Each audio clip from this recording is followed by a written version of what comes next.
Hello বন্ধুরা, welcome back to my channel. আমি গার্গী, তোমরা দেখছো গার্গিস মেকওভার।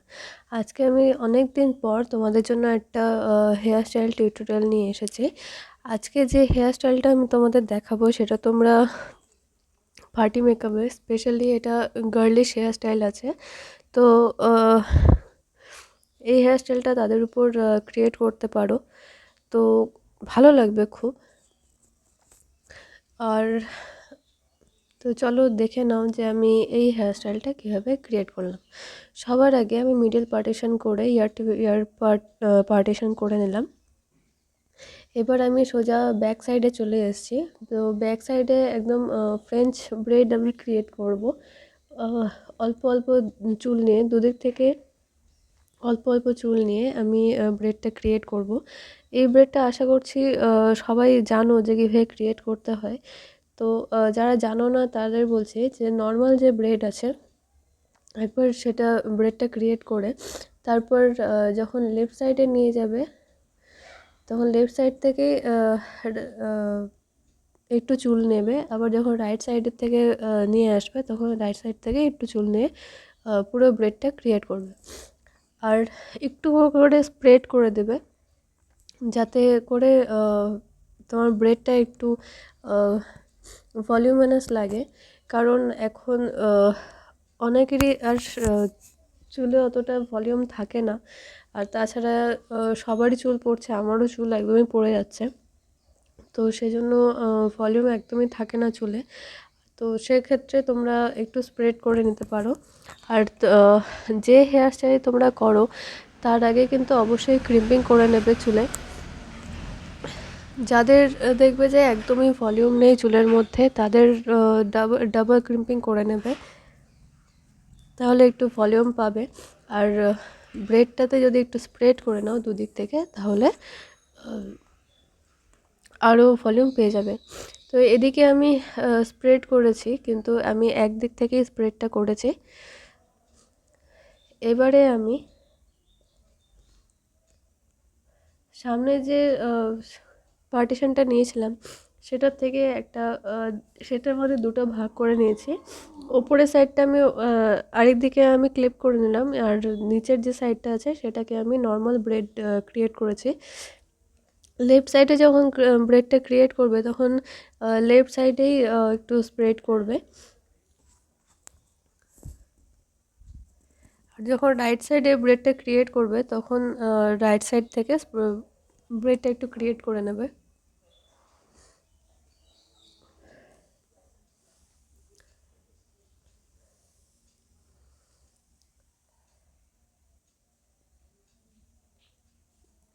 আমার কিন্তু দুটো ব্রেড, একটা ব্রেডটা কমপ্লিটই হয়ে গেছে, আর একটা ব্রেড কিন্তু আমার অলমোস্ট কমপ্লিট।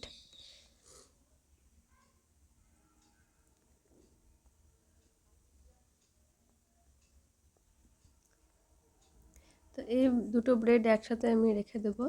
এবার সেম আরেক দিকেও আমি যে পার্টটা নিয়েছিলাম তার থেকে দুটো পার্ট করে নিয়ে ওপরে পার্টটা আমি আরেক সাইডে নিয়ে গিয়ে ক্লিপ করে নেব, আর সেকেন্ড পার্টটা আমি সেম ব্রেড করে নেব, নর্মাল ব্রেড। আর যে ব্রেডটা করব এটা যেহেতু আমি রাইট সাইডে করছি, তো রাইট সাইডে একটু করে আমি স্প্রেড করে নেব।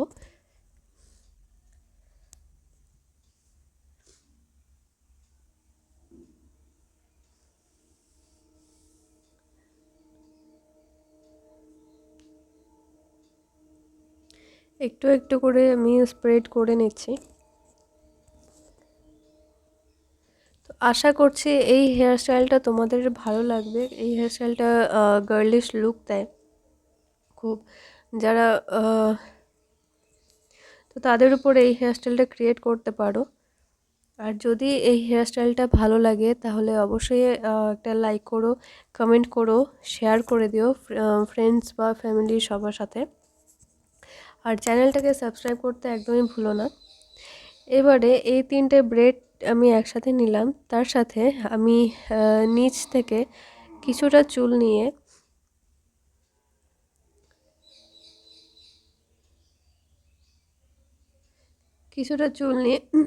একসাথে আমি রাবার ব্যান্ড দিয়ে আটকে নেব।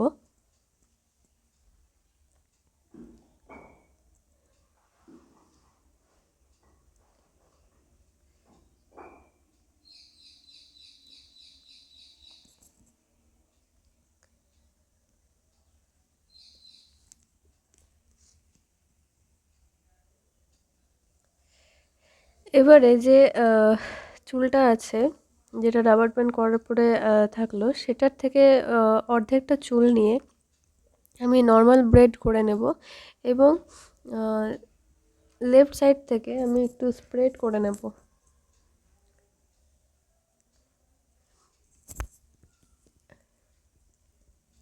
যখন স্প্রেড করবে তখন কিন্তু হেয়ারটাকে একদম টাইটলি ধরবে না, তাহলে স্প্রেড একদমই হবে না। তো তার জন্য একদম হালকা করে চুলটা ধরে রাখবে যাতে স্প্রেড হয়।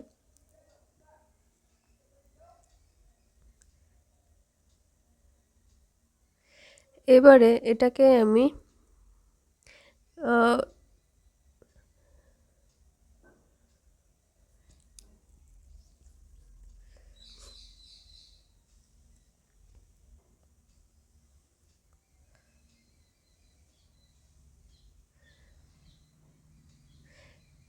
এবার এটাকে আমি ঘুরিয়ে ঘুরিয়ে রোজ এটা ক্রিয়েট করে নেব। রোজ যখন ক্রিয়েট করবে তখন দুদিকে কিন্তু স্প্রেড করবে না, যে কোনো একদিকে করবে। আর এটাকে আমি বব পিন দিয়ে আটকে দিচ্ছি, তোমরা ইউ পিন দিয়েও আটকাতে পারো। এবারে সামনে একটু চুল নিয়ে আমি পিছনের দিকে বব পিন দিয়ে ক্লিপ করে নেব। আর সামনে এরকম তোমরা ফ্লেক্স নর্মালি রাখতে পারো, বা তোমরা চাইলে কার্ল করতে পারো। আর ব্যাক সাইডে যে চুলটা আছে সেটাও তোমরা কার্ল করতে পারো, বা এমনি নর্মালও রাখতে পারো। তো আরেক দিকে আমি সেম জিনিসই করে নেব। তো এটা হচ্ছে ফাইনাল লুক। এই হেয়ারস্টাইলটা তোমাদের কেমন লাগলো অবশ্যই আমাকে জানিও। ভালো লাগলে লাইক করো, কমেন্ট করো, শেয়ার করো, চ্যানেলটা সাবস্ক্রাইব করে দিও, আর বেল আইকনটাও প্রেস করে দিও যাতে আমার সব ভিডিও নোটিফিকেশনগুলো তোমাদের কাছে সবার আগে পৌঁছে যায়। তো এটা হচ্ছে ফাইনাল হেয়ারস্টাইল। আশা করছি তোমাদের ভালো লাগবে। তো আজকের জন্য এটুকুই, চলো দেখা হচ্ছে নেক্সট ভিডিওতে। টাটা।